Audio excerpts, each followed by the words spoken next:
¿Qué pasa cuando uno tiene una deuda y de pronto llega otra empresa a cobrarle? ¿Por qué? ¿Qué fue lo que pasó? Al final, ¿a quién le debemos? ¿Y qué pasa además cuando ya hemos pagado y nos siguen cobrando? Bueno, para hablar de este tema y también para resolver todas las dudas que usted tenga, está con nosotros el abogado José Hernández. Así que alisten sus teléfonos en el Facebook Live para que hagan las preguntas. Muy buenos días, ¿cómo está? Buenos días, es un gusto estar acá en la Casa de Giros. Y bueno, vamos a hablar de un tema súper interesante. Sí, ¿qué pasa cuando una entidad le vende a otra la cartera de crédito? ¿Eso se puede hacer? Sí, realmente en el comercio eso se da muchísimo. Es una venta de cartera, es un traslado de cartera, y esto puede ser por diferentes razones. Incluso, por ejemplo, vemos el caso de Copeservidores, que hay un tema de quiebra y todos esos créditos que había de tarjetas de créditos personales y todo esto van a pasar a otra entidad. Ahora, ¿qué pasa? Porque a veces es un negocio que se da entre empresas, pero el deudor, ¿cómo se da cuenta a quién le debe? Claro, aquí el tema importante es que entre el negocio entre las empresas, entre los bancos, entre el banco y una empresa cobradora siempre se va a dar, y lo importante de eso es que se le debe notificar al deudor, es decir, hay que decirle al deudor, ya ahora usted no le debe a esta empresa, nos está debiendo a nosotros. Eso es un tema muy importante. ¿Cómo deberíamos de reaccionar ante las llamadas de esos números desconocidos que llaman a cobrarnos, pero no es la empresa con la que nosotros hicimos el negocio? Sí, definitivamente hay un tema muy importante. Incluso podríamos tomarlo como un hostigamiento. Y la Sala Constitucional incluso ha dicho que no se puede hostigar a personas que no sean deudores. Recordemos que llaman a los deudores, pero también llaman al tío, al primo, al jefe en el lugar de trabajo, llaman a todo lado. Entonces, ¿cuál es la forma correcta de actuar? Hay que decir claramente, primero, que usted le debe a una entidad y que usted no entiende por qué ahora te está llamando otra empresa cobradora. A veces hay muchos chorizos, estafas y chanchullos. Puede que nos estén llamando a cobrar una empresa que realmente es la que tiene ahora el poder para cobrarnos, o puede que no. ¿Cómo sabemos? Vea, incluso a mí me ha pasado. A mí me han llamado y me dicen, mira, te estoy llamando de X banco, tal cosa. Y uno dice, no, pues, un momentico. Entonces ahí donde las personas tienen que tener también un poquito de esa malicia indígena que uno dice, y determinar, por ejemplo, que no nos están llamando o no se está cobrando la empresa correcta. Es decir, siempre tenemos que saber a quién le debemos, y lo más importante es saber a quién le vamos a pagar. Ángela nos está contando, hace más de 10 años que ella fue fiadora de una amiga que nunca pagó y actualmente todavía la llaman, pero hace 10 años ya. ¿Por qué la están llamando todavía? Bueno, hay un tema importante. Recordemos que las deudas pueden prolongarse en el tiempo siempre y cuando la deuda siga activa, siga viva. ¿Qué significa? Que una deuda vieja no significa que ya esté muerta, porque puede mediar notificación, pueden haber habido pagos parciales y otras cosas que hacen que una deuda se mantenga viva durante muchos años. Entonces, ¿cómo medimos la prescripción? Definitivamente lo más importante es revisar el expediente judicial y que verifiquemos, por ejemplo, si hubo notificaciones, si hay liquidaciones de intereses, si han habido pagos, si ha habido un apersonamiento del deudor dentro del expediente. Y ya una vez que tenemos todo eso claro, entonces podríamos determinar si prescribió o no prescribió. Ahora, a partir de ese momento, por ejemplo, de una notificación, ¿cuánto tiempo tiene que haber pasado para que se dé la prescripción? Vamos a ver, no. Viene pasando el plazo de la prescripción. Si me notifican, se interrumpe y vuelve a empezar a contar otra vez 4 años. Pero ¿cuándo cuentan esos 4 años, Marilis?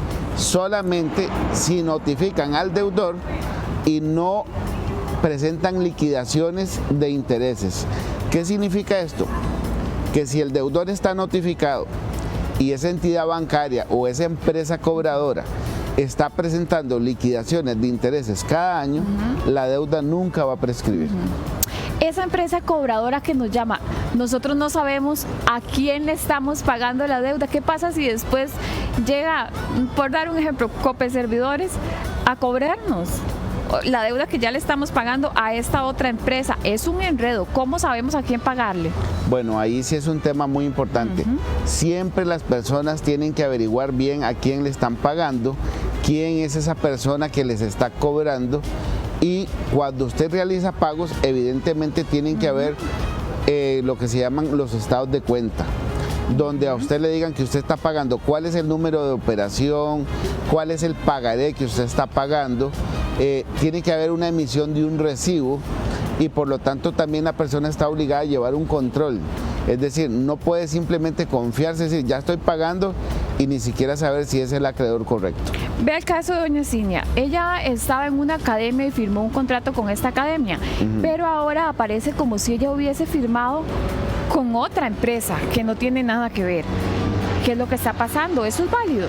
Bueno, probablemente hay que decirle a doña Cinia que fue producto de una venta de cartera. Probablemente vendieron el pagaré, ahora hay una empresa que está tratando de recuperar el dinero. Eso realmente es de todos los días, y ella tiene que ponerse atrás de eso.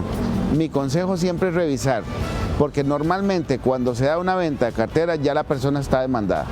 Entonces, mi consejo es siempre acudir al Poder Judicial, solicitar lo que se llama una clave de acceso al expediente en línea y verificar qué está pasando con esa deuda.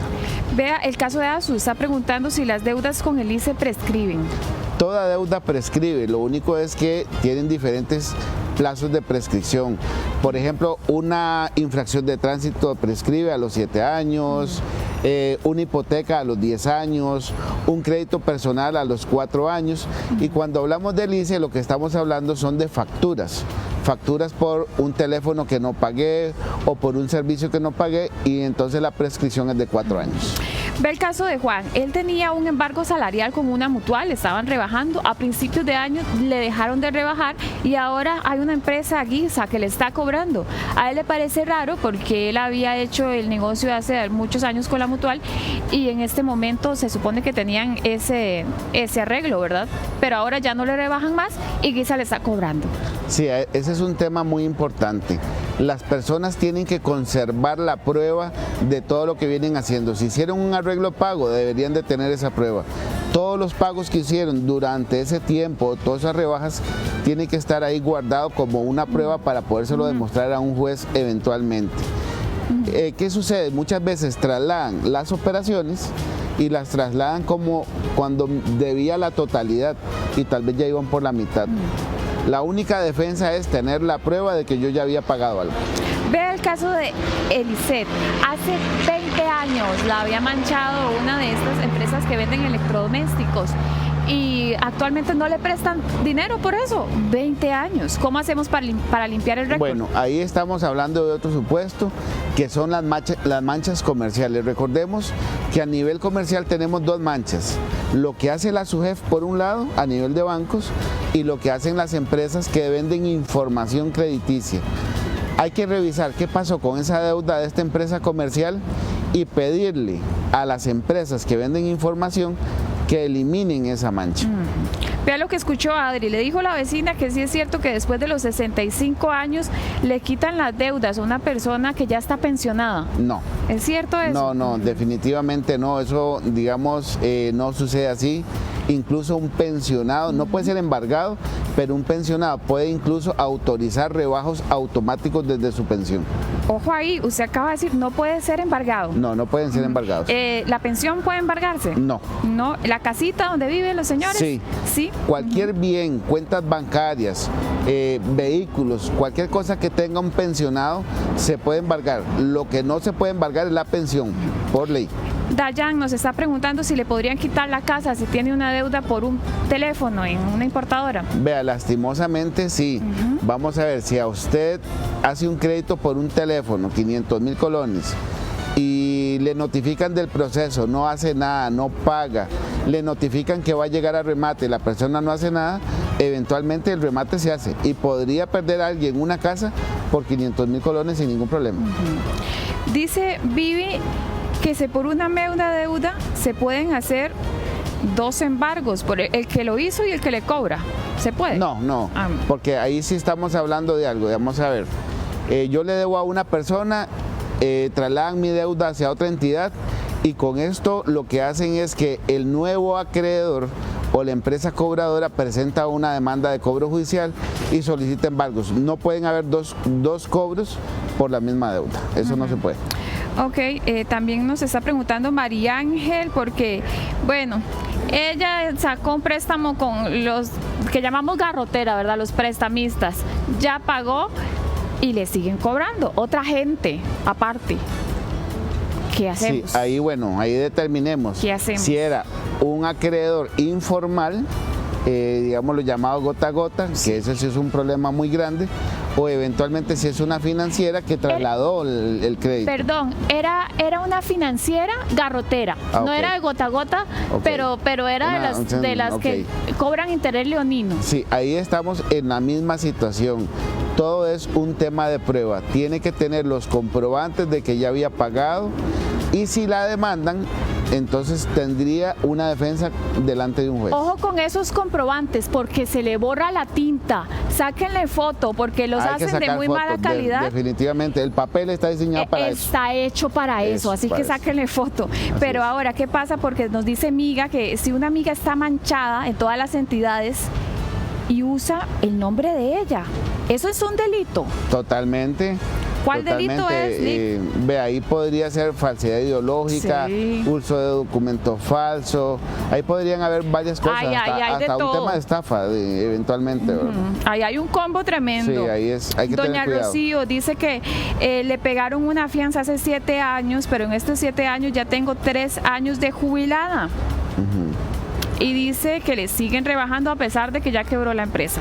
Ahí hay un tema muy importante. Las personas cuando firman el pagaré, hay una partecita en letra pequeña que dice algo así, que autorizan que le rebajen de su salario y eventualmente autorizan los rebajos directamente de cualquier institución que le esté pagando la pensión a la persona. Es decir, desde que el momento que firmaron el documento como fiadores, dejaron autorizado para que se lo rebajen de la pensión. De eso tengo miles, bueno, no digamos miles, pero tengo cientos de casos en oficina donde hay pensionados que no están recibiendo nada de pensión en base a que autorizaron que se los rebajaran de una vez. Vea, Norma, ella tenía un préstamo con una tarjeta y ahí iba ella resolviendo, ¿verdad?, sobre la marcha. La agarró una gestionadora de crédito, embargo. ¿Se puede? Sí, definitivamente sí. Recordemos nada más que hay que verificar el tema si la notificaron del traslado de la operación. Si ellos notifican, ellos embargan, podrían pedir embargos de propiedades, de vehículos, de cuentas bancarias, de salario. Es decir, sí pueden hacerlo. Ahora, son tremendos porque a veces se cobra interés sobre interés. ¿Qué tiene que hacer la gente para que se calculen bien porque les cobran más de la cuenta? Bueno, ahí lo más importante es que la persona haya sabido llevar sus estados de cuenta, ir guardando los documentos, cuánto es el capital adeudado, cuántos son los intereses y recordemos también no solo los intereses, que hay multas, cuando la persona paga tarde le suman multas y el problema es que si le vayan sumando todas estas cosas al capital. Licenciado, muchas gracias por sus respuestas y necesitamos más en el Facebook Live que está a reventar. Claro que sí, vamos a revisarlas y las vamos a contestar. Muchas gracias, muy amable. La orden.